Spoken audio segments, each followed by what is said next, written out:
இப்போவே வந்து பார்த்தீங்கன்னா 1200 கோடி ரூபா இதில் பாதி தான் கொடுக்குறாங்க. ரேஷன் கார்டு எல்லா கார்டும் கொடுக்கல. 2,20,00,000 கார்டு இருக்குது.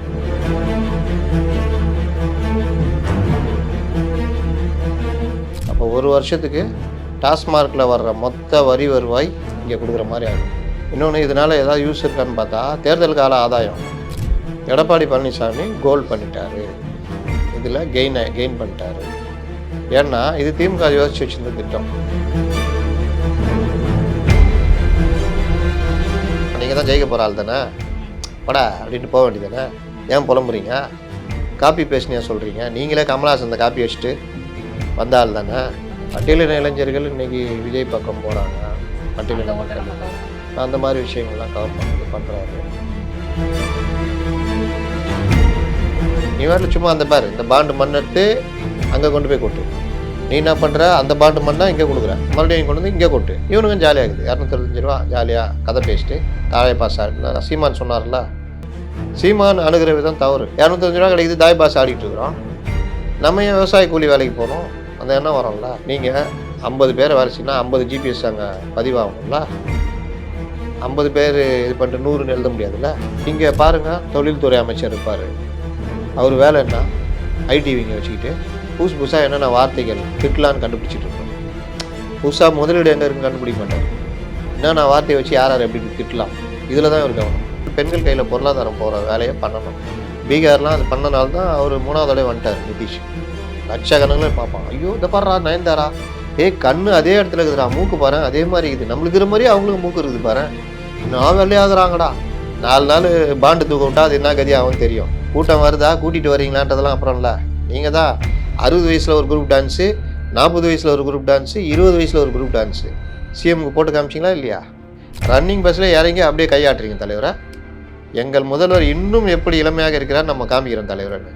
அது ஓகே, கீழே வந்துட்டா.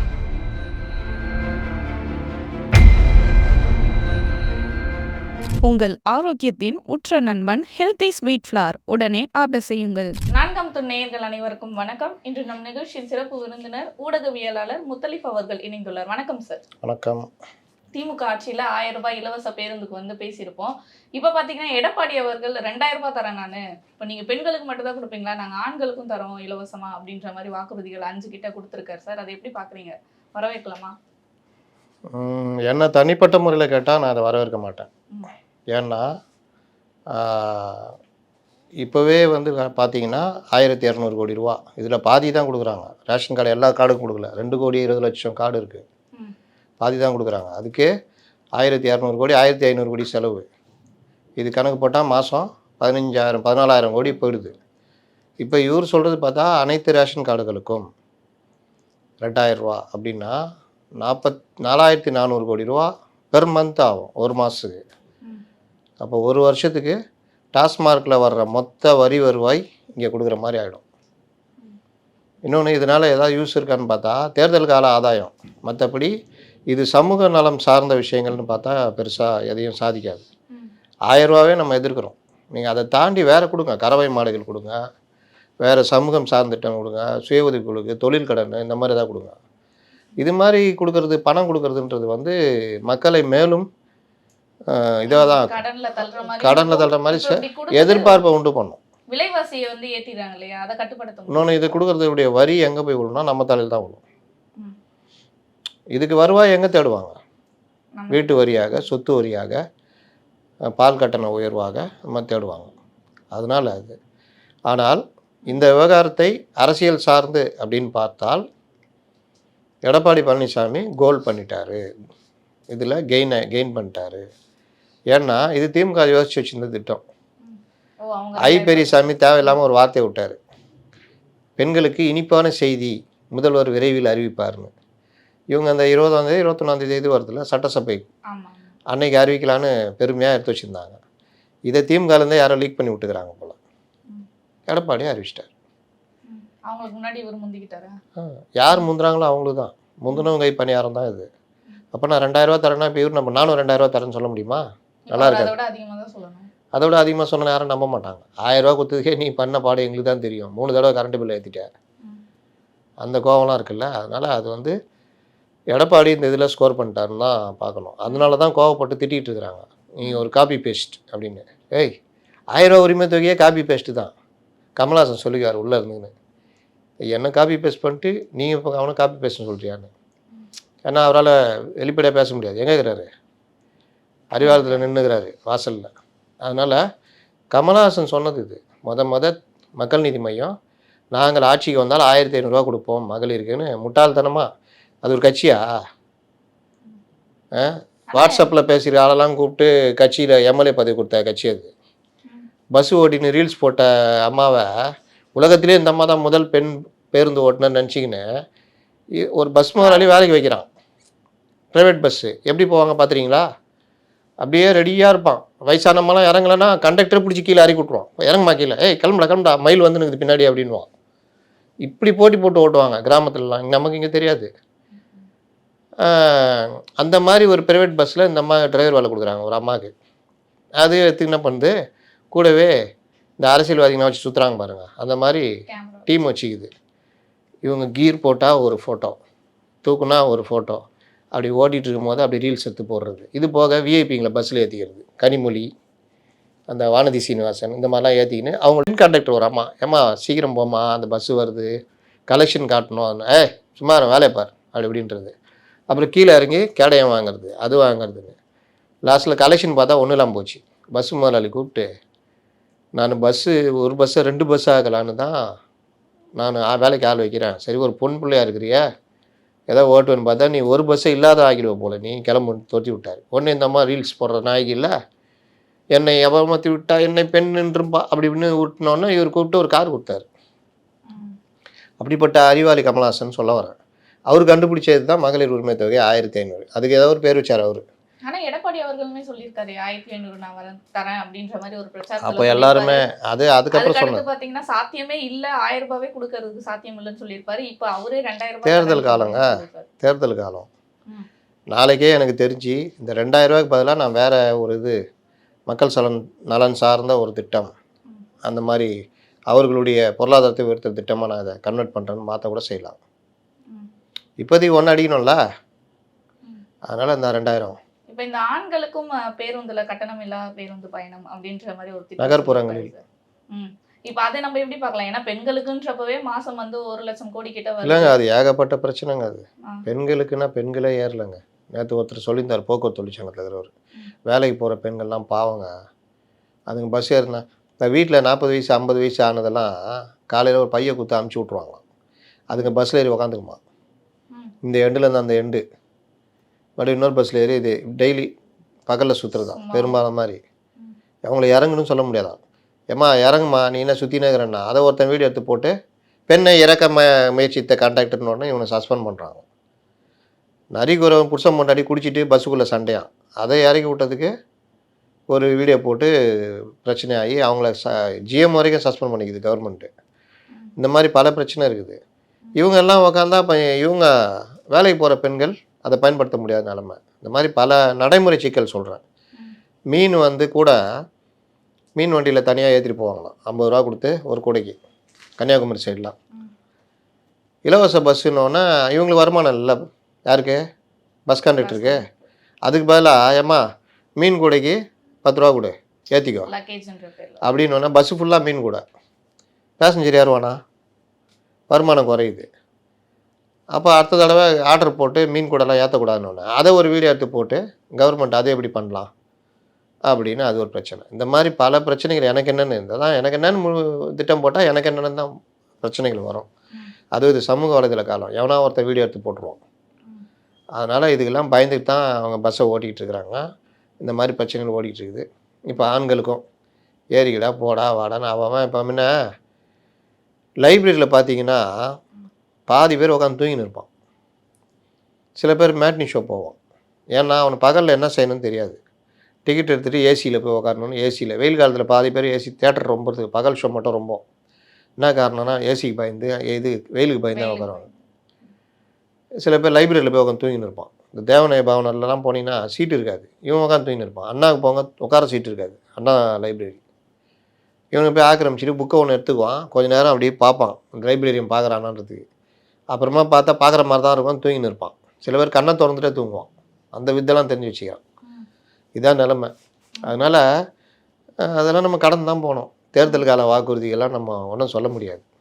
இப்ப சொந்த வீடுன்ற மாதிரி இன்னொரு வாக்குறுதியும் கொடுத்தாரு. அதுதான் நல்ல விஷயம். ஆ. அது அது ஒன்றும் பெருசாக குறிப்பா கிடையாதுங்க. பட்டியலின மக்களுக்கு வந்து இந்த ஆமாம். தனி குடித்தனம் போறவங்களுக்கு நாங்க வந்து வீடு பட்டியலின கட்டுறோம். இளைஞர்கள் இன்னைக்கு விஜய் பக்கம் போகிறாங்க.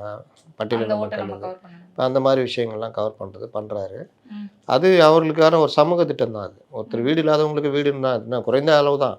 ஒரு சின்ன சிங்கிள் ரூமு, கிச்சன் இந்த மாதிரி கட்டி கொடுப்பாங்க. அது காங்கிரீட் ஏற்கனவே வீடு. மத்திய இது பிரதமருடைய வீடு கட்டும் திட்டம் இருக்குது, மாநில அரசு இருக்குது. ம். அது பண்ணுவாங்க. அதெல்லாம் மக்களுக்கு தேவையான விஷயங்கள் தான். ம். இப்ப அதெல்லாம் ஒன்றும் பண்ண முடியாது. 100 நாள் வேலையை 150 நாளா வந்து அதுவும் நான் நல்ல நிறுத்தி விஷயம் தான். தருவேன். ஏன்னா ஆனா 100 இப்ப அந்த நாள் 100 நாள் வேலையே வந்து இருக்குமா இருக்காதா அப்படின்ற மாதிரி தானே போராட்டம் யார் வந்து சொன்னா? இப்ப போயிட்டு இருக்கு. யார் சொன்னா? எங்களுக்கு வேலையே இல்ல 100 நாள் வேலையை வந்து குறைக்க பாக்குறாங்க. அது இவங்க பண்ணதுங்க. ம். இவங்க 100 நாளா 150 நாள் ஆகணும்னு அறிவிச்சிட்டு 30 நாள் 40 நாள் கூட வேலை கொடுக்காம பண்ணியிருந்தாங்க இங்கே. ம். அதை மாற்றி இப்போ மத்திய அரசே ஒரு புது திட்டம் கொண்டு வந்திருக்காங்கல்ல, 125 நாள் வேலை திட்டம்னு. ம். இவர் 150 நாளுன்றாரு. ம். அதில் 150 நாள்னு சொல்கிறதுல ஒரு பிரச்சனை இல்லை. ஏன்னா 40% இப்போ ஸ்டேட் கவர்மெண்ட் கொடுக்க போகுது. ம். அது 150 நாள் ஆக்கி ம். அது கவர்மெண்ட்டுக்கு நல்ல பேர் தான் கிடைக்கும். இன்னொன்று கிராம பொருளாதாரம் வளர்ச்சி. எதுக்கு இந்த 100 நாள் வேலை வாய்ப்பு திட்டம்ன்றது என்னென்னா, பணம் கருப்பு பணமாக மொத்தமாக அங்கங்கே தேங்கி பதுங்குது. உழைக்கிறவனுக்கிட்ட காசு கிடையாது. அவன் அப்படி சுற்றிக்கிட்டு இருக்கிறான். இது என்ன ஆகும்னா சமூகத்தில் பெரிய பாதிப்பு உண்டு பண்ணும். ஒரு பக்கம் மது, போதை கலாச்சாரம், காசு இல்லை. இன்னொரு பக்கம் வேலைக்கு செஞ்சால் வேலைக்கு ஏற்ற கூலி இல்லை. அப்போது அவன் வந்து ஒன்று தற்கொலை பண்ணிக்குவான், இல்லை குற்ற செயலில் ஈடுபடுவான். எந்த இதை முயற்சியும் எடுக்க மாட்டான். ஏன்னா பொருளாதாரம் இது. இன்னொன்று ஒரு ஸ்டாக்னஸ் வந்துடும் இந்தியா ஃபுல்லாகவே. என்னென்னா கீழே வந்து உங்களுக்கு அந்த ரொட்டேஷன் இருந்துக்கிட்டே இருக்கணும். ம். ஒரு விவசாயி ஒரு செருப்பு வாங்கணும், ஒரு சட்டை துணி வாங்கணும், ஒரு கடைக்கு போய் ஒரு பொருள் வாங்கணும், மளிகை சாமான் வாங்கணும். அப்போ அந்த கடைக்காரன் செருப்பு கடைக்காரன் பொழைப்பான், மளிகை கடைக்காரன் பொழைப்பான். இது பண்ணும்.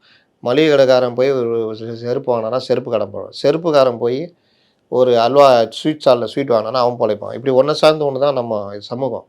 பணம் போய் பணக்காரர்கள் மத்தியில் போய் பதுங்கிடுச்சுன்னா என்ன ஆகும்? ம். பண சுழற்சின்றது இருக்காது. கீழே இந்த சுழற்சி இல்லாமல் இருக்கும். இதுக்கு அமர்த்தியா சென் போன்ற பொருளாதார நிபுணர்கள் இந்த மாதிரி திட்டத்தை வேணும்னு சொல்லிட்டு மன்மோகன் சிங் காலத்தில் கொண்டு வந்தாங்க. ம். இது என்னென்னா கிராம மக்களை ஏதோ ஒரு வகையில் வேலை செய்ய வச்சு அவங்களுக்கு கையில் பணத்தை கொடுக்குறது. அப்போ என்ன ஆகும்னா 450 ரூபா வாங்கிட்டு நீங்கள் என்ன பண்ணுவீங்க? ஒருத்தர் டாஸ்மார்க் போவார், ஒருத்தர் மளிகை கடை வாங்குவார், ஒருத்தர் செருப்பு வாங்குவார், சட்டை துணி எடுப்பார். இது எல்லாம் நடக்கும்போது அதை சார்ந்து அவர்கள் பிழைப்பார்கள். அப்போ ஒன்று சார்ந்து ஒரு சுழற்சியான பொருளாதாரம் இருக்கும். அது நல்லது. பணம் ரொட்டேஷன் ஆகணும். எல்லார் கையிலையும் பணம் புரளணும். அப்போ தான் ஜனங்க இது பண்ணுவாங்க.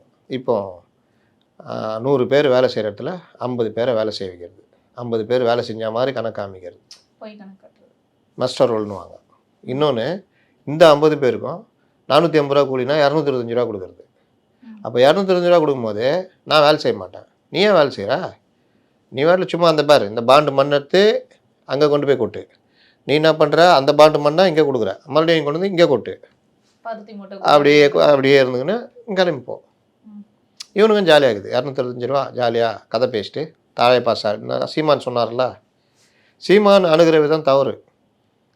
ஆனால் இந்த திட்டத்தை கரெக்டாக கொண்டு போகாதனால தான் சீமான் இந்த விஷயத்தை இப்படி அணுகிறார். தாய் பாஸ் ஆடுறாங்க, இது பண்ணுறாங்க, விவசாயத்துக்கு வேலைக்கு ஆள் இல்லைன்னு. அதான் உண்மை. 225 ரூபா கிடைக்குது, தாய் பாஸ் ஆடிட்டு இருக்கிறோம். நம்ம ஏன் விவசாய கூலி வேலைக்கு போகணும்? அந்த எண்ணம் வரோம்ல. அப்போ இது எல்லாம் மாற்றுவதற்கு தான் இப்போ இந்த புது சட்டம் வருது. இதில் ஜிபிஎஸ்லேருந்து எல்லாம் கொண்டு வராங்க, டிஜிட்டல். அப்போ ஜிபிஎஸ் நீங்கள் 50 பேரை வேலை செய்யணும்னா 50 ஜிபிஎஸ் அங்கே பதிவாகணும்ல. 50 பேர் இது பண்ணிட்டு 100ன்னு எழுத முடியாதுல்ல. 100னா 100 இருக்கணும். 100 பேரும் எந்தெந்த டைமுன்னு பதிவாகும். டிஜிட்டலைஸ்னா 100 பேருக்கான சம்பளம் அவங்களுடைய வங்கி கணக்கே போகும். அப்போ இடைத்தரகர்கள் இந்தா 225 வச்சுக்கோ, குழு தலைவர்கள் பண்ண முடியும். அப்படி டைரக்டா. அப்போது அது கரெக்டான ஒரு இதுவாக மாறும். 150 நாள் 125 நாள் வேலைன்றதும் கவர்மெண்ட் இது பண்ணுறன்றதும் விவசாய வேலைகள் இந்த மாதிரி வேலைகளுக்கு இவர்களெல்லாம் பயன்படுத்தணும் அப்படின்றதெல்லாம் வந்து அடுத்தடுத்த இது தப்புல தானே சரி பண்ண முடியும். அதனால் நல்லது நடக்கணும்னு எதிர்பார்ப்போம். 150 நாள்ன்றது நல்ல விஷயம். வருஷத்துக்கு 150 நாள் வேலைன்றது நல்ல விஷயம். ஆனால் இதே மாதிரி பார்த்தீங்கன்னா 5 லட்சம் மகளிருக்கு வந்து 25,000 மானியம் கொடுத்து 2 சக்கர வாகனங்கள் நாங்கள் தரோம் அப்படின்ற மாதிரி சொல்லியிருக்காரு. ஆனால் 5 லட்சம் மகளிர் தான் இருக்காங்களா நம்ம தமிழ்நாட்டில்? ஏன் குறிப்பிட்ட அந்த 5 லட்சத்துக்கு மட்டும் சொல்லியிருக்காரு? 5 லட்சம் பேருக்கு வேலைக்கு போகும் பெண்கள் 30 வயசு கீழே இருக்கணும். ம். இந்த மாதிரி பல கேட்டகரி இருக்குது அதில். அதெல்லாம் வருஷத்துக்கு 1,00,000 பேர் அப்படி கொடுப்பாங்க. இஷ்டத்துக்கு வாரி கொடுத்துருந்தானே தான் ஆகும். ம். வேலைக்கு போகும் பெண்கள் தான் அதில் வரும். ம். அப்போ அவங்களுக்கு தானே வண்டி தேவைப்படும். அந்த 5 லட்சம் பேர் வேலைக்கு போறவங்க அவங்களுக்கு அந்த மாதிரி ஒரு டார்கெட்டை வச்சுருக்காங்க, அது கொடுக்குறாங்க. இப்போ இந்த மாதிரியான 5 வாக்குறுதிகள் கொடுத்துருக்காங்க. ஆனா இது எல்லாமே வந்து நிறைவேற்ற முடியுமா? சொன்னதை வந்து காப்பாற்ற முடியுமா? ஏன்னா ஏற்கனவே நம்ம போன இதுல பேசியிருப்போம், ஒரு ரேஷன் கார்டு மேல 4 லட்சம் கிட்ட வந்து கடன் இருக்கு அப்படின்னு. இப்போ இந்த எல்லாம் அமலுக்கு வந்தா இந்த கடன்றது அப்படியே டபுள் மடங்கா உயர தானே செய்யும். இது வந்து கடன் வாங்கிலாம் கொடுக்க போகிறதில்ல, வரி வருவாயிலேருந்து தான் பண்ண போகிறாங்க. 5 லட்சம் பேருக்கு 25,000 ரூபானா, வருஷத்துக்கு 1,00,000 பேருக்கு 25,000 ரூபா மானியம்னா, 1 லட்சம் 25,000 போட்டிங்கன்னா அது ஒரு பெரிய கவர்மெண்ட்டை பாதிக்கிற தொகையாக இருக்காது. அது மானிய தொகை தான் கொடுப்பாங்க. எல்லாமே சேர்ந்த மகளிருக்கு உதவி தொகையா இருக்கட்டும், இல்ல இந்த ஆண்கள் அந்த 100 நாள் வேலைவாய்ப்பு திட்டம் மூலிமா உழைப்பு கிடைக்கும். அந்த உழைப்பு பல இதுக்கு பயன்படுத்திக்கலாம். இது ஒன்று. இந்த ஆண்கள் இது தான் சொல்லிட்டேனே, என்னுடைய தனிப்பட்ட இதை சொல்லிட்டேனே. ஆனால் அவர்கள் அரசியல் ரீதியாக பண்ணலான்னு நினைக்கிறாங்க. அது அவர் எடப்பாடி பழனிசாமி கேட்டப்போ அவங்களுக்கு அது தெரியல. எங்களுக்கான நிதி மேலாண்மை எங்களுக்கு தெரியும். நாங்கள் வந்து 2 அலையை பார்த்தவங்க, அவ்வளோ கஷ்டப்பட்டு 40,000 கோடி ரூபா வரி வருவாயே கிடையாது, 40,000 கோடி ரூபா செலவு வேறு, இதெல்லாம் சமாளித்தும் நாங்கள் விலைவாசி உயராமல் பார்த்துக்கிட்டோம். அப்போ எங்களால் அது பண்ண முடியும்னு அவர் சொல்கிறாரு. பண்ணுவார், எதிர்பார்ப்போம். நம்பிக்கை தானே வாழ்க்கை. நம்பி நம்பி வெம்பி தானே ஜனங்க அப்படி இருக்குது. ஐயோ மட்டும் வந்து வானத்தை வில்லா வளைப்பான்னு சொல்ல முடியுமா? 10 கோரிக்கையில் 4 கோரிக்கை நிறைவேற்றினா நல்ல விஷயம்லாம். நீங்கள் 10ல் ஒன்றுமே நிறைவேற்றலை தானே, மேலும் தொல்லையை கொடுத்தீங்கன்றதானே. இப்போ மின் உற்பத்தி எடுத்துக்கிட்டிங்கன்னா ஒரு யூனிட்டு கூட தமிழ்நாடு கவர்மெண்ட்டு தயாரிக்கலை. ஏன்னா மின் உற்பத்தி நிலையங்கள் அவ்வளோ இருக்குது. எல்லாத்தையுமே வெளியில் விலை கொடுத்து வாங்குறது. இப்போ ஒரு யூனிட்டு நம்ம தயாரித்தா ₹1.2 ₹2 ஒரு யூனிட்டு. பல லட்சம் யூனிட்டு நமக்கு தேவைப்படுது. 18 லட்சம் யூனிட்டு வெயில் காலத்தில் தினசரி பயன்பாடு அப்படின்றாங்க. அப்போது அவ்வளோ யூனிட் மின்சாரம் நம்ம தயாரிக்கிறதுக்கான இன்ஃப்ராஸ்ட்ரக்சர் நம்மள்ட்ட இருக்குது. அதுக்கு வேண்டிய நிலக்கரி, மற்ற விஷயங்கள், அனல் மின் நிலையம்னா அனல் மின் நிலையம், அணுமின் நிலையம், இந்த மாதிரி நீர்மின் நிலையம், காற்றாலை, எந்தெந்த வகையில் நமக்கு மின்சாரம் கிடைக்குதோ அதை பயன்படுத்தி நம்ம உற்பத்தி பண்ணணும். பண்ணாங்களான்னு பார்த்தா ஒரு யூனிட் கூட பண்ணலன்னு குற்றச்சாட்டு வருது. சரி, அப்போ இந்த யூனிட்டில் என்ன பண்ணீங்கன்னு கேட்டால் தனியார்கிட்ட விலை கொடுத்து வாங்குகிறோம். ₹8 ₹10 ₹16 இந்த ரேஞ்சுக்கு. அப்போது ₹10 அப்படி வாங்கி நீங்கள் நமக்கு வீடுகளுக்கு ₹1 ₹2 ₹3 கொடுத்தா ₹6 கையை விட்டு கவர்மெண்ட் போடுது. நம்ம தயாரித்தா ₹1 ₹2 தயாரிக்க முடியும்னா எதுக்கு நீங்கள் வெளியில் வாங்குறீங்க? இப்போ நீங்கள் ஒரு யூனிட்டுக்கு இவ்வளோன்னு வெளியில் தனியார்கிட்ட வாங்கினீங்கன்னா அவன் உங்களுக்கு ஆதாயம் இல்லாமல் நீங்கள் வாங்குவீங்களா? இதுக்காகவே தனியார்கிட்ட வாங்கணுன்றதுக்காகவே நீங்கள் முன் உற்பத்தியே பண்ணவே இல்லை. அந்த குற்றச்சாட்டு மேலே இருக்கா இல்லையா? மத்திய அரசு சோலார் மின் உற்பத்திக்கு அவ்வளோ முன்னுரிமை கொடுக்குது.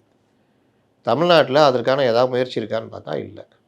நீங்கள் ஒவ்வொரு கட்டடத்துலையுமே சோலார் இது வச்சே ஆகணும் அப்படின்லாம் கொண்டு வந்தால் மின் உற்பத்தி நமக்கு பிரச்சனையே இல்லை. ஒரு கட்டடத்தில் சோலார் இது செட் பண்ணிட்டாங்கன்னா அதில் வர்ற அந்த மின்சாரத்தை அந்த கட்டடம் பயன்படுத்துறது போக மிச்சம் இருக்குல்ல, அதை ஈபிக்கு விற்கலாம். இது இந்தியா லெவலில் இருக்குது. இதை ஏன் கொண்டு வர மாட்டேங்கிறாங்க? இதை ஏன் பரவலாக்க மாட்டேங்கிறாங்க? இதை ஒரு மேண்டேட்டரியாக ஆக்க மாட்டேங்கிறாங்க? இதுக்கு மானியம் கொடுக்கலாம், இதுதான் இது. ஆனால் இங்கே பாருங்கள், தொழில்துறை அமைச்சர் இருப்பார். அவர் வேலை என்ன? ஐடிவிங்க வச்சுக்கிட்டு புதுசாக என்னென்ன வார்த்தைகள் திட்டலான்னு கண்டுபிடிச்சிட்டு இருப்பார். புதுசாக முதலீடு எங்கே இருக்குன்னு கண்டுபிடிக்க மாட்டார். என்னென்ன வார்த்தையை வச்சு யார் எப்படி இப்படி திட்டலாம், இதில் தான் இவர் கவனம். தெரியுதா? இதனால தான் இந்த கவர்மெண்ட்டை ஜனங்க வெறுக்கிறாங்க. அதனால பாதிக்கப்படுறதெல்லாம் சாமானிய மக்கள் தான். அவங்களுக்கு விலைவாசி உயர்வு ஏற்பட்டு சாமானிய மக்களை பாதிக்காத அளவுக்கு நீங்கள் பார்த்துக்கணும். அதான் ஒரு கவர்மெண்ட்டு. ஆனால் இப்போ இருக்க இளைஞர்கள்லாம் பார்த்தீங்கன்னாலுமே எங்களுக்கு இலவசம் வேணாம், எங்களுக்கு அதுக்கு மாறாக வந்து வேலை வாய்ப்பை உருவாக்கி கொடுங்க, அதுக்கேற்ற மாதிரி நிதி நிறுவனங்களை வந்து உருவாக்குங்க அப்படின்ற மாதிரி கோரிக்கை தானே. அதுதானே கரெக்டு. நீங்கள் வந்து மாதம் எனக்கு சம்பாதிக்கிறதுக்கு வழி ஏற்படுத்தி கொடுத்தீங்கன்னா நான் எல்லாத்தையும் பார்த்துக்க போகிறேன். எனக்கு எதுக்கு ₹2,000?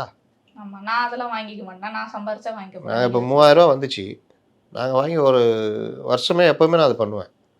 வெள்ள நிவாரணம் கொடுத்தாலும் விடமாட்டேன், ஏன்னா என் பேரில் எவனோ எழுதிட்டு போயிடுவோம். அதை வாங்கி யாருக்காக கொடுத்துருவேன். யாருக்காக கொடுக்குது இந்த கவர்மெண்ட்டு? ஏழைகளுக்காக கொடுக்குது. ஏழைகளுக்காகத்தான் கொடுக்கணும். ஆனால் இங்கே அதெல்லாம் கிடையாது. தெரியுதா? ₹2,000 கொடுக்க போகிறாரு. இதில் எல்லாரும் மாதம் ₹1,00,000 சம்பளம் வாங்குறோன்னு வாங்க போகிறாங்க, லேடிஸும் வாங்க போகிறாங்க. கரெக்டாக இல்லையா? நீங்க ஏழைகள் சொல்றீங்க இல்லையா? அந்த வேலை வாய்ப்பு இருந்தா அவங்க ஏழைகளாவே இருக்க மாட்டாங்கல்ல. அவங்களுக்கான தேவை அவங்களே அதை பூர்த்தி தான் சொல்ல வரேன். பண்ணிப்பாங்க. அவங்களுக்கான இப்போ சம்பளம் வரும், வருவாய் வரும்ல. மக்களை ஒரு விதத்தில் எப்படி ஆக்கிட்டாங்கன்னா, ரூ. 1,00,000 ஐடி கம்பெனியில் சம்பளம் வாங்கினாலும் ரூ. 2,000 கொடுத்தா வாங்கிக்கணும். நம்ம ஏன் அதை விடணும்னு வாங்குற மைண்ட்லேயும் மக்கள் வந்துட்டாங்க. இன்னொரு பக்கம் ஏழைகளை அவர்களுக்கான வாழ்வாதாரத்தை உருவாக்கி அந்த ரூ. 2,000 அவங்களுக்கு தேவையில்லைன்ற நிலைமைக்கு மனநிலைக்கு அவங்கள கொண்டு வரணும், அவங்க வாழ்க்கையை உயர்த்தணுன்றதை விட்டுட்டு அவங்களுக்கு ரூ. 2,000 கொடுக்குற இதே ஒரு பொழப்பாக போய்கிட்டு இருக்குது. அந்த ஏழைகளை வச்சு அரசியல் இந்த பண்ணணும். 48,000 கோடி ரூபாவை வேறு வகையில் முதலீடு பண்ணி ரொம்ப கஷ்டப்படுறவங்கள வாழ்க்கையை உயர்த்துறதுக்கான வேலையை பண்ணணும். தொழில் முதலீடு, ஏழை பெண்களுக்கு இப்போ மகளிர் சுய உதவிக்குள்ள அதானே. நீங்கள் மகளிர் கையில் பொருளாதாரம் போச்சுன்னா உலகம் வேறு மாதிரி மாறும். அவங்க சேர்த்த பணத்தை சிக்கனமாக செலவு பண்ண பக்குவமாக அம்மா கையில் கொடுத்து ஓடு சிலக்கண்ணு, அவங்க 600 ஆக்கிடுவாங்க செல்லக்கண்ணுன்னு பட்டுக்கோட்டை 50 100 ஒரு 70-80 வருஷம் முன்னாடி எழுதிட்டார். அதான் வாழ்க்கையோட உண்மை. அப்போ இந்த மாதிரி விஷயங்கள் பெண்கள் கையில் பொருளாதாரம் போகிற வேலையை பண்ணணும். பீகார்லாம் அது பண்ணனால தான் அவர் 3வது தடவை வந்துட்டார் நிதிஷ். இங்கேயும் அந்த வேலையை பண்ணணும், வர்ற ஆட்சியில் பண்ணுவாங்கன்னு எதிர்பார்க்குறோம். இப்போ ஆனால் எடப்பாடி அவர்கள் வாக்குறுதியை தெரிவிச்சிருக்காரு. அதுக்கு எதிர்க்கட்சி தலைவர்கள் மற்ற கட்சி தலைவர்கள்லாம் பார்த்தீங்கன்னா விமர்சனமா இது என்ன திமுக பண்ணுறதா அப்படியே காப்பி பேஸ்ட் பண்ணி அதுதான் பண்ணுவோம், அரசியல் தான் பண்ணுவோம், அவியலை பண்ணுவோம். என்ன புதுசாக கொண்டு வந்திருக்கீங்க? பரவாயில்ல, போ நாங்கள் ஜெயிக்க போகிறோம், புலம்புல காப்பி பேஸ்ட். ஆனால் இப்படி சொல்கிறாங்களே, நீங்கள் ஜெயிக்க போகிறதுலன்னு தெரிஞ்சிச்சு, ஆனால் தான் வாய்க்கு வந்ததெல்லாம் அடிச்சு விட்றீங்க. ஜெயிக்க போகிறதுல இல்லை, அப்புறம் நீங்கள் கம்முனு வேலையை பாருங்களேன், நீங்கள் தான் ஜெயிக்க போகிற ஆள் தானே, படா அப்படின்ட்டு போக வேண்டியதானே. ஏன் புலம்புறீங்க? காப்பி பேஸ்ட்னு ஏன் சொல்கிறீங்க? நீங்களே கமல்ஹாசன் அந்த காப்பி வச்சுட்டு வந்த ஆள் தானே. கமல்ஹாசனை கூட்டு கேளுங்களேன், அது ஒரு வயிற்றுச்சல் விஷயங்க, இந்த மாதிரி தான் பண்ணிட்டாங்கன்னு வரு. அப்போ நீங்கள் கமல்ஹாசனை காப்பி அடிச்சிங்க. நீங்கள் 2,000 அறிவிக்கிறதுக்கு முன்னாடி விஷயம் தெரிஞ்சு அவர் அறிவிச்சிட்டாரு. புத்திசாலித்தனமான மூவ் தானே இது. எப்போவுமே நீங்கள் தான் ஜெயிக்கணுமா? கொஞ்சம் அவங்களும் ஜெயிக்கட்டுமே.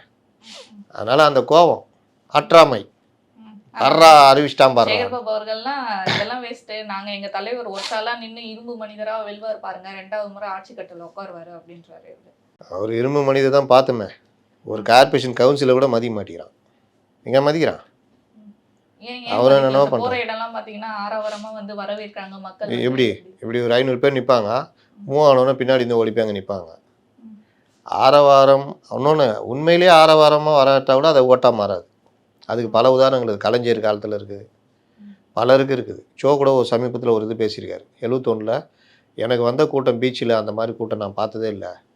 இன்னொரு சில இடங்கள்லாம் போகிற பிரச்சாரம் பண்ண இடத்துலலாம் ஜனதா கட்சிக்காக பிரச்சாரம் பண்ணுறாரு, அவ்வளோ கூட்டம். ஆனால் ஓட்டு விழுந்தது திமுகக்கு. கூட்டம்லாம் மேட்டர் கிடையாதுன்னு விஜய் அதுதான் இப்போ அனுபவிப்பார். இப்போ விஜய் கூட்டம் வருது, அதெல்லாம் ஓட்டாக மாறிடுமா? வேடிக்கை பார்க்க வருவான், எல்லாம் வருவான். நடிகைகளுக்கு கூட கூட்டம் வரும். நடிகைகள் தேர்தல்னா ஜெயிச்சிருவாங்களா? நயன்தாரா கூட்டு வந்து இந்த கோடம்பாக்கம் அந்த இதுக்கிட்ட நிறுத்தி வைங்களா, டிராஃபிக் ஜாம் ஆகிடும். லட்சக்கணக்கில் பார்ப்பான். ஐயோ இதை பாடுறா நயன்தாரா, கண்ணு அதே இடத்துல இருக்குதுடா, மூக்கு பாரு அதே மாதிரி இருக்குது, நம்மளுக்கு இருக்கிற மாதிரியே அவங்களுக்கு மூக்கு இருக்குது பாரு, இன்னும் வெள்ளையாகிறாங்கடா. 4 நாள் பாண்டு தூக்க விட்டா அது என்ன கதி ஆகும் தெரியும். இன்னும் வெள்ளையாகிறாங்கடா, இப்படி இருக்கிறாங்கடான்னுவான். பார்த்து தான் போவான். நயன்தாரா தேர்தல் என்ன ஓட்டு போடுவானா? இதுதான் உலகம். அதனால் எங்கள் தலைவருக்கு கூட்டம் வருகிறது, கூட்டம் வருதா கூட்டிகிட்டு வரீங்களான்றதெல்லாம் அப்புறம் இல்லை.